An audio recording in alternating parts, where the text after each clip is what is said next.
निवडणूक आयोगाच्या विशेष पुनरीक्षण मोहिमेच्या पार्श्वभूमीवर काँग्रेसचे गटनेते आणि आमदार सतेज पाटील सक्रिय झालेले आहेत।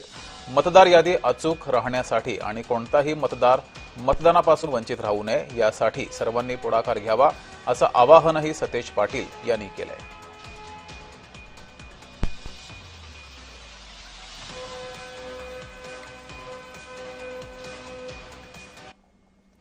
काँग्रेसच्या कार्यकर्त्यांना महाराष्ट्रातले माझे आव्हान आहे की आपण देखील एक बूथ घ्यावा आणि बीएलओ बरोबर आपण देखील त्यांना सहकार्य करावं, जेणेकरून मतदार हा मतदानापासून वंचित राहता कामा नये आणि त्यांचे पुरावे त्या ठिकाणी ते देत आहेत।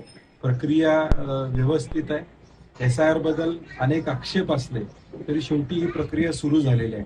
त्यामध्ये आपण दुर्लक्ष करणं संयुक्तिक राहणार नाही आणि म्हणून माझी जनतेलाही विनंती आहे की बीएलओ आल्यानंतर त्यांना पुरावे देणे, त्यांना माहिती देणं हे सर्व आपण करावं।